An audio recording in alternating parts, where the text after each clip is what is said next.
Let's move to question number 4, and now we will slightly increase the pace.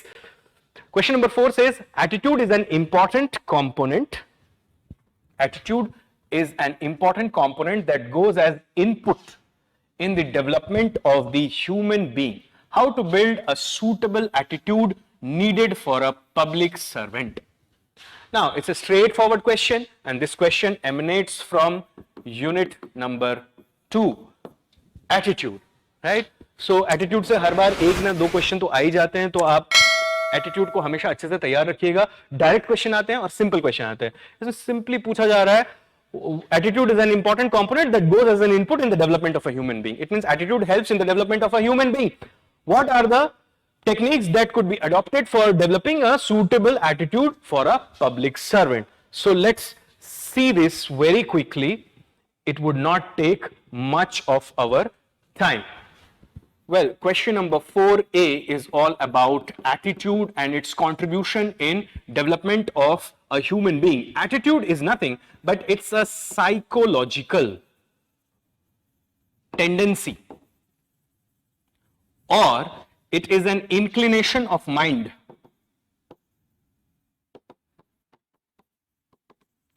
which is reflected when we evaluate a certain thing, object, person, ideology, event, etc. with some degree of favor or disfavor. It means approval or disapproval. So what is attitude? Attitude is a psychological tendency. It's a bend of mind. It's an inclination of mind which is reflected or expressed when you evaluate some certain thing, object, person, place, event, ideology, etc. Anything. It could be anything. That thing what you are evaluating is known as the attitude object. Clear? So when you evaluate an attitude object with some degree of favor or disfavor, it means you either approve of it or you disapprove of it. Suppose, think of something like democracy.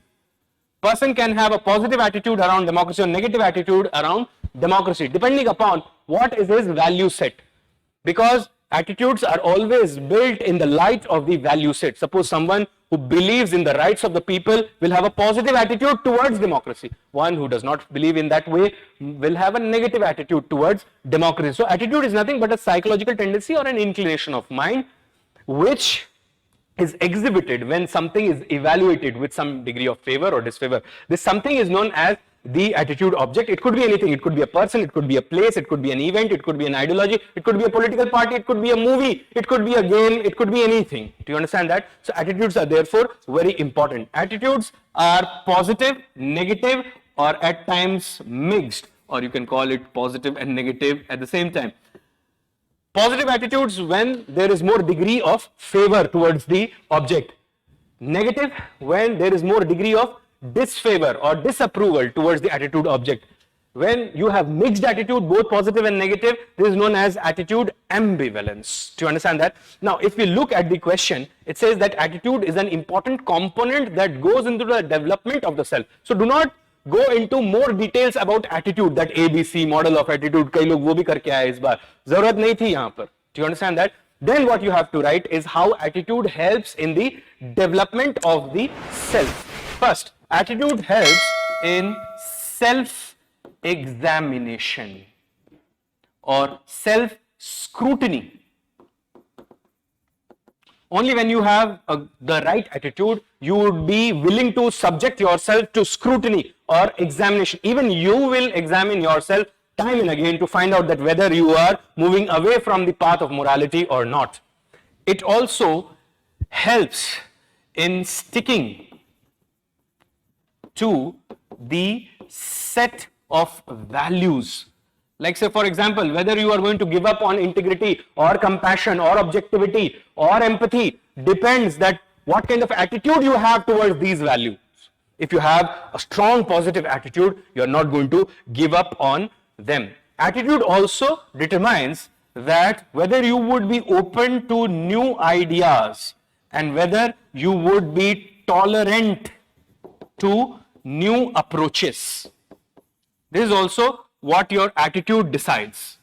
In fact, you see that I already mentioned this in one of the previous questions, that it is attitude which matters more than aptitude. In fact, it is your attitude and not your aptitude that decides your altitude in life. So if you want to develop yourself further in life, it is your attitude which would count more rather than your aptitude. Even if you have some limitations with respect to aptitude, you have abundance of positive right attitude, you can attain great heights in life. Clear? Now, the second part of the question says that how to build a suitable attitude for a public servant. Now, what can we do for building a suitable attitude for a public servant? First, we can go for value-based foundational training for officer trainees, like those who are going to Missouri in the foundation course. There should be values should be emphasized. That's one way. Second is by pairing values or by conditioning through pairing. Now, this is nothing but Pavlov's classical conditioning model, where, do you remember that dog experiment where he was ringing the bell and throwing and showing the bones, and after some time the bell was also having the same impact on the dog as that of the bone? So you see, that is one way to develop the right attitude. Like, say for example, if we build an attitude in the civil servant by continuously pairing two things, like say for example, poverty is a reason for disease. So disease is something which people hate. So people will also start hating poverty, not the poor, poverty. Do you understand that? And civil servants would be willing to work for elimination and eradication of poverty. That would be another way. Third way of developing good attitude in public servants would be through instrumental orientation. This is nothing, a scheme that works on rewards and punishments. Suppose a civil servant has the right attitude, does something with the right intent, then he must be rewarded. If he does something with a bad attitude or with evil intentions in mind, then he must be punished. So this instrumental orientation will help the civil servants in developing the right attitude. Then you can think of moral exemplars. This is what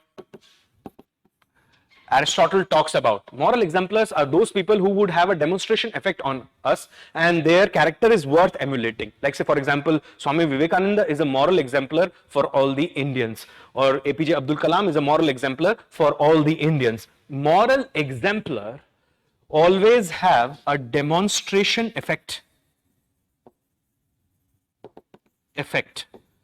Now you see, this is appealing to the effective component of the human mind. Suppose there is a civil servant who is celebrated by everyone because of his high ethical conduct, then the new officers would get motivated to go into that mold because they also desire such kind of celebrations. Do you understand that? So moral exemplars, or this is sometimes known as observational learning.